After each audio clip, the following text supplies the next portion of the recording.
So I haven't seen too many things on the internet about how to mount one of these up. Of course, it's at MK Designs from India. And yeah, I was looking for instructions. Of course, it didn't come with instructions. The other couple things I bought from them didn't have instructions either. So I figured I'll just make this a little post here just so if anyone's buying this and they have no idea how to hook it up like me, this is how I have mine set up. So if it helps you, great. But it bolts, these two bolts that was in the frame, you just remove them. You can take them out and the frame won't move. It's good and sturdy, so you can take the bolts out. Don't worry about the frame coming apart or moving or anything on you. It has a nut plate behind it. It's one single nut plate with two nuts on the back of it, so keep that in mind if you take those screws out. You're going to end up reusing those nut plates, but it comes with these bolts, and there's some spacers. I don't know how well you can see, but there's some spacers there to kind of place it away from the frame, and it can clear the radiator right here. You're allowed to angle it, but I found this angle to be okay. Also, when I installed this, I moved that horn that you see right there. I took it out of the way. It may not be 100% necessary, but I felt a little bit more room for my hands to get in there and stuff like that, the better. So I took that out. And it comes with 5 washers and 5 screws. 2 long screws obviously goes to the keys. And then the 3 smaller screws for this one right here for the bracket to mount onto. The washers, of course, go underneath the nuts.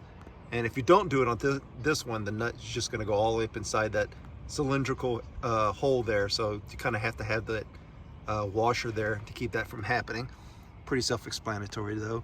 The little grommets you see here, those right there, you have to take that off of your original mount that comes with the motorcycle itself and just slide it back into this bigger hole here and just kind of force it through. It's kind of easy to do, and then reinstall it onto this is the reverse. Just push it into the big hole, and then I just used a screwdriver and kind of forced it into the hole that it's supposed to go onto. You'll kind of see how that fits in there like that.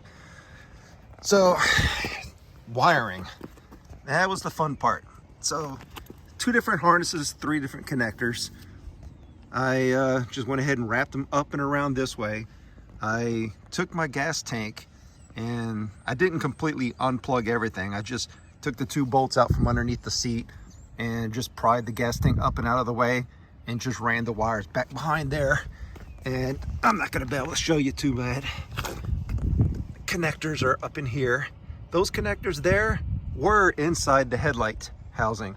So what you're gonna have to do is disconnect those 3 and you're gonna have to fish the cables out. What I needed to do was, you can see here's the main harness. This right here is part of the loom that goes back towards the speedometer gauge. Where am I? There I am. So I just wrapped it around the front of the head tube. The other connectors, I just fished them back inside the housing and did my little cable management. That's going to be up to you to do. So there's enough slack once you do that to force that into there. And everything fired right back up. No problems. The only downside I see to this is not having it straight in front of you when you're riding. Yeah, sitting over here by a bus place. Let that bus go by. So when you're riding, you won't be able to see how fast you're going, but let's be honest, no one pays attention to how fast they're going. The only thing I need the speedometer for is turn signals. Did I leave it on? I normally do. And neutral. Did I find neutral? Normally don't. So that's the only thing I needed it for. But you can see now I've freed up some space here. What I'm kind of thinking is GoPro mount right here. Put my GoPro on it. This is my quad lock for my phone. And it used to have the little round clamp that fits onto the handlebar. You can see I still have the little spacer for it right here. Problem is there isn't a lot of space between it and the master cylinder reservoir. And so I decided to tap and thread my top yoke.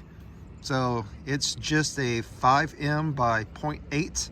I just went to a hardware store, picked up a metric tap and die set, and I think it was like $34 at Home Depot. Drilled the hole, ran, this is the original screw that came with it. So it has Loctite already built into it. Just drove that down in there once I tapped it and cleaned it all out. Seems to be working pretty good, nice and sturdy. So I like it. I'll just keep my phone on it. This right here, I'm not 100% sure what I want to do with it. Right now I'm just gonna leave it in case I don't get along with the gauge being down here and I move it back up. But if I end up liking where it's at, I've already got a grinder and a disc and all that. I think I'm just gonna cut this portion out, grind this flat, repaint this area.